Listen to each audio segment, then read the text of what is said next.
पन्हाळा पर्यटन महोत्सवाचे आमदार डॉ. विनय कोरेंच्या हस्ते उद्घाटन। बातमीत आहे bureau report DSP news live मधून।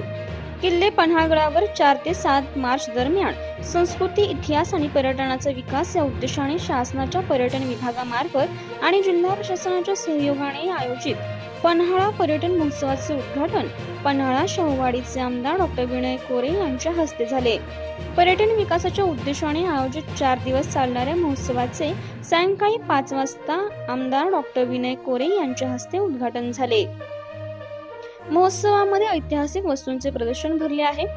महोत्सव बुधवार दिनांक 5 रोजी सायंकाळी 4 वाजता छत्रपती शिवाजी महाराजांच्या जीवनातील जाज्वल आणि प्रेरणादायी प्रसंगावर आधारित ऐतिहासिक नृत्य, नाट्य आणि शिवजन्म ते शिवराज्याभिषेक सोहळा, सायंकाळी 5:30 वाजता संस्कार प्रस्तुत, जीवन गाणी कार्यक्रमामध्ये झी सारेगम विजेता प्रसन्नजीत कोसंबी आणि झी सारेगम फेम स्पर्धा गोडबोले यांचा मराठी आणि हिंदी चित्रपट गीतांचा कार्यक्रम आहे। गुरुवार दिनांक 6 रोजी या दिवशी लोकप्रतिनिधी अधिकाऱ्यांच्या उपस्थितीमध्ये मुख्यमंत्री देवेंद्र फडणवीस यांच्या हस्ते किल्ल्यावर उभारलेल्या 13D थिएटर लोकार्पण आणि पन्हाळगडाचा रणसंग्राम लघुपटाचे अनावरण होईल।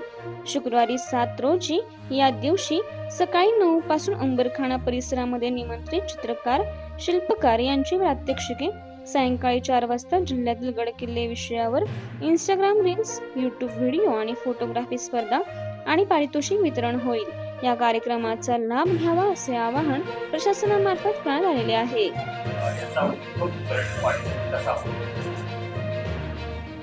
पन्हाळगडाला फार मोठं ऐतिहासिक महत्त्व आहे, आपल्या सगळ्यांना माहिती आहे।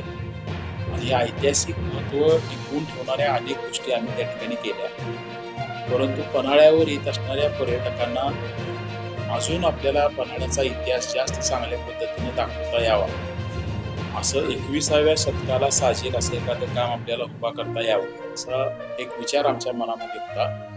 आणि तो विचार येणाऱ्या 6 तारखेला आपण पूर्णत्वाला नेतोय।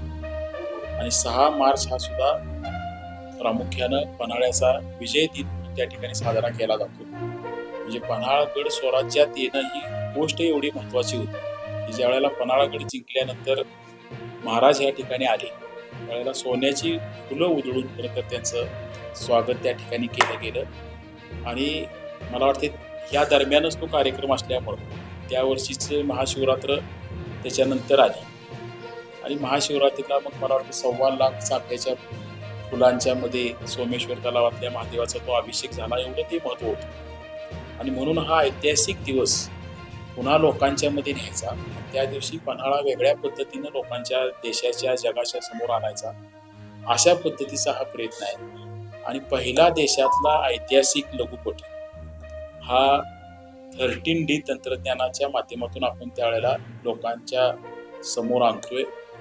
मला नक्की सांगता येणार नाही, पण मला असं वाटते की पन्हाळ्यावर म्हणजे मुख्यमंत्र्यांचा जाहीर कार्यक्रम सुद्धा हा कदाचित पहिला असेल। म्हणजे फार माझ्या काळात तरी या 50 वर्षात तरी कुठला कार्यक्रम मला डोळ्यासमोर नाही येतात। त्याच्या अगोदर मग यशवंतराव चव्हाणांचा वगैरे काही कार्यक्रम पूर्वी झाला असला तर जुन्या लोकांना माहिती असेल।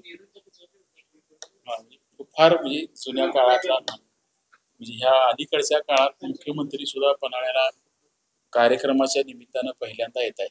एक चांगला कार्यक्रम आपण त्या ठिकाणी नियोजित केलाय आणि एक वेगळं पण आहे, जे फक्त पन्हाळा नाही, कोल्हापूर नाही, तर सगळ्या महाराष्ट्राच्या ऐतिहासिक परंपरेला जगासमोर, देशासमोर नेणारं असं काम आपण लोकांच्या समोर ह्या दिवशी आणतो। सर्वसामान्यांना न्याय मिळवून देणारे हक्काचे चॅनल डीएसपी न्यूज लाईव्ह। संपूर्ण महाराष्ट्रातील बातम्यांसाठी चॅनलला लाईक करा, सबस्क्राईब करा आणि शेअर करा।